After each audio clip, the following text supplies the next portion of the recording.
الرحمن الرحيم. الحمد لله الذي خلق الإنسان وعلمه البيان وجمله بالعقل وشرفه بالإيمان، وأشهد أن لا إله إلا الله وحده رب لا شريك له، هو الأول والآخر والظاهر والباطن، وهو بكل شيء عليم.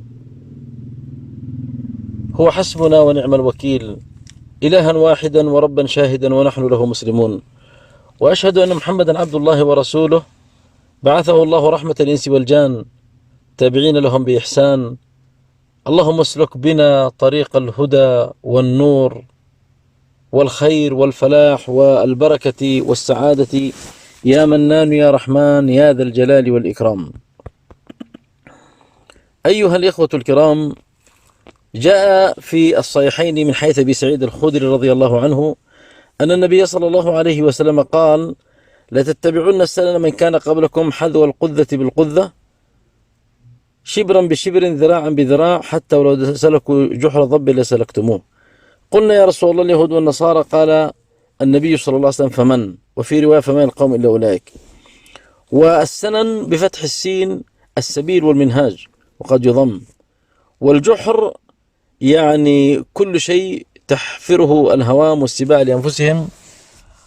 والضب دويبة تشبه الجرذان، وهي نوع منها، فما هو قدر الحرثون، ومن أكبر منه يعني دون العنز وهو أعظمها.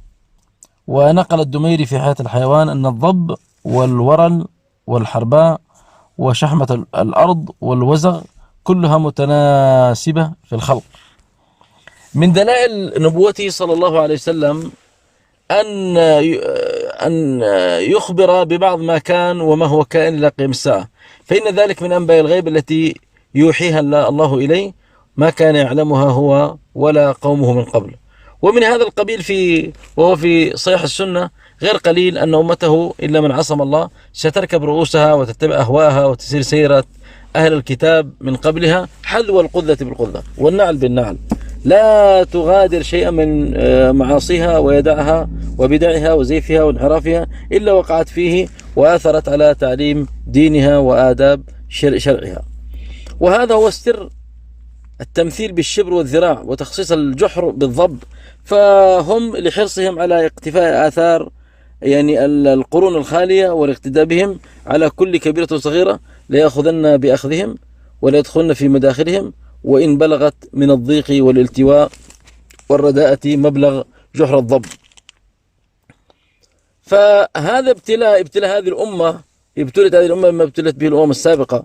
وإذا لم يكن بد من قضاء الله وقدره وصدق نبيه صلى الله عليه وسلم، فلا عجب أن تبتلى هذه الأمة بما ابتلت به الأمم من قبلها من التفرق والتخاذل والمجادلة والتحاسد والغلو في أتباع الآباء والكبراء، وحب الدنيا إلى غير ذلك مما يعني يضعف الدين ويذهب باليقين ويمهد للشر الذي يسيطر يعني بين يدي الساعة، ولا تقوم الساعة إلا على شرار الخلق.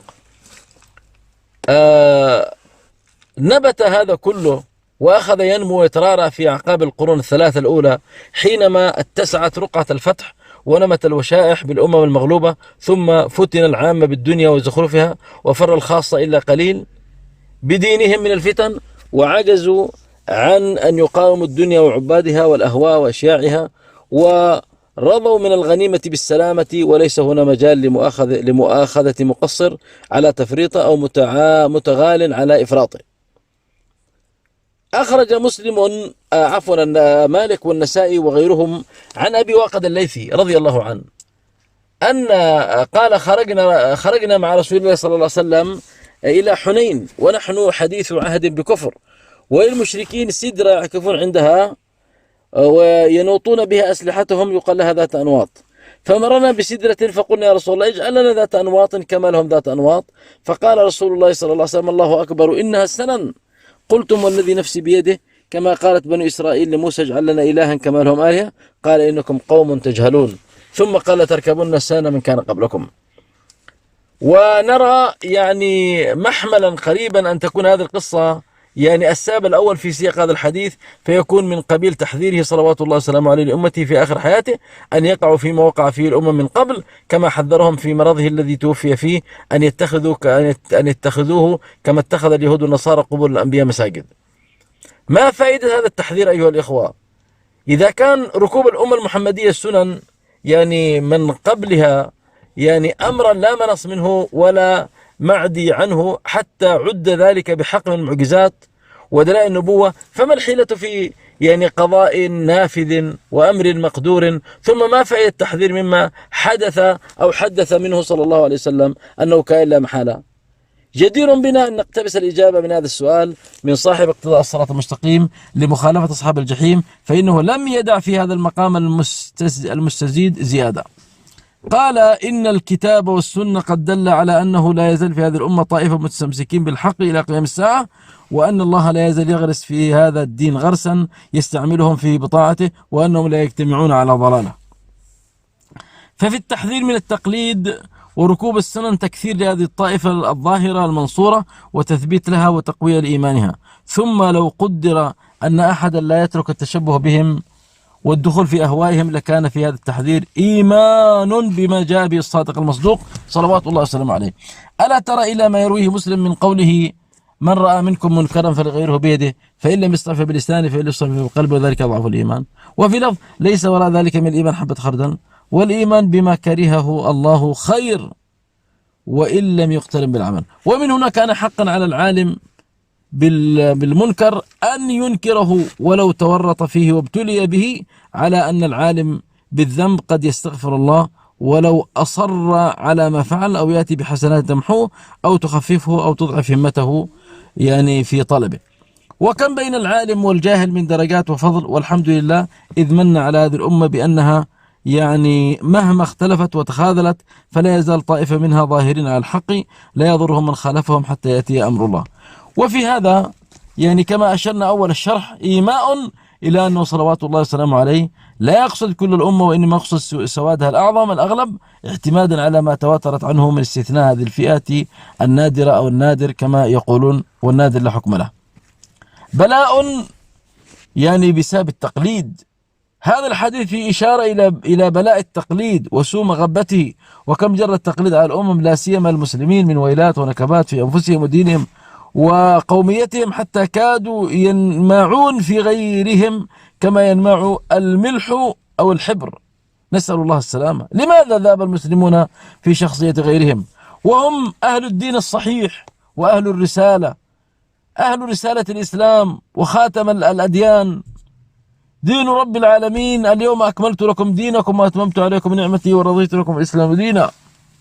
بشرى لنا معشر الإسلام إن لنا من العناية ركن غير منهدم، لما دعا الله داعينا لطاعته بأكرم الرسل كنا أكرم الأمم. أيها الإخوة، يجب أن نتقي الله سبحانه وتعالى. أما الحكمة من النهي عن التشبه بالغير، الحكمة بالغة، نهينا عن التشبه بغيرنا ولو في ظاهر الأمر والمباح منه، لأن المشاركة في الهدي الظاهر تورث تناسبا وتشاكلا بين المتشابهين، يقود الموافقة في الأخلاق والأعمال، وترى هذا مشاهدا جليا. فمن يتجمل بلباس أهل العلم ومن يتزي بزي الجند مثلا، فإن كل منهما ولا محالة واجد في نفسه ميلا إلى من يقلده، لا يزال ينمو ويقوى حتى يصير طبعا وعادة. ومن هنا ندرك بعض ما ينطوي عليه من أسرار وحكم قوله صلى الله عليه وسلم: من تشبه بقوم فهو منهم. وإذا كان هذا من السمت المباح والأمر الظاهر، فكيف بالتشبه بالفسق والضلال وذرائع الكفر والعياذ بالله. مضار التقليد الأعمى ضروري، يعني مضر جدا. تمام يا إخوان. شهد بمضار التقليد وسوءاته علماء الأخلاق والاجتماع وعلماء النفس والتربية قديما وحديثا، حرصوا على لا تتردى في الهاوية أممهم حتى لا تجد الأمة القوية العريقة مستمسكة بتقاليدها وعاداتها عاضة عليها بالنواجذ لا تفرط فيها قيد أنملة. ومن سخف العقل وكثافة الجهل ما نرى من غلو هؤلاء المقلدين وحرصهم على عاداتهم وتقاليدهم، يعني في تقليدهم، ولا زالوا يعني يتطورون في التقليد. ولو لم يكن من مظاهر التقليد لشعور المقلد بضعفه ثم بكمال المقلد وعظمته لكفى بذلك إثما وعارا وشنارا. وما أحكم ما يقوله ابن خلدون فيلسوف المسلمين في مقدمته: إن النفس أبدا تعتقد الكمال في من غلبها وانقادت إليه، ولذلك ترى المغلوب يتشبه أبدا بالغالب في ملبسه ومركبه وسلاحه، في اتخاذها وأشكالها، وبل في سائر أحواله. وانظر يعني ذلك في الأبناء مع آبائهم، كيف تجدهم متشبهين بهم دائما، وما ذلك إلا لاعتقادهم الكمال فيهم. على أن لا ننكر من التقليد ما كان بصيرا يهدي إلى الرشد ويعين على بناء الأمة وينهض بها إلى مدارج الرفعة والعزة والكرامة، فإن لذلك آثاره الحميدة وغايته المجيدة، والإسلام لا يمنع من هذا ولا يقف في طريقه، كيف وهو ينادي بالسبق إلى كل فضيلة والعمل على تحقيق كل خير ومصلحة. فإن كان ولا بد من تقليد فليكن في جد الحياة دون هزلها وعبثها، في شريف الأمور دون خسيسها ودناتها، فإن الله تعالى يحب معالي الأمور وأشرافها، ويكره يعني رداءتها وسفاسفها. لماذا لا نقلدهم في الاختراعات وفي الصناعات وفي الآلات الحربية وفي التقدم التكنولوجي؟ لماذا لا نقدمهم إلا في سفاسف الأمور كما قيل، يعني منهم أخذنا العود والسيجارة وما عرفنا نصنع السيارة؟ هذه بلية أيها الإخوة المسلمون، يجب علينا أن نتقي الله سبحانه وتعالى، وأن نعتز بديننا، لا أن نعتز بهؤلاء الملاحدة. نعتز بالدين، الدين رأس المال فاستمسك به، فضياعه من أعظم الخسران.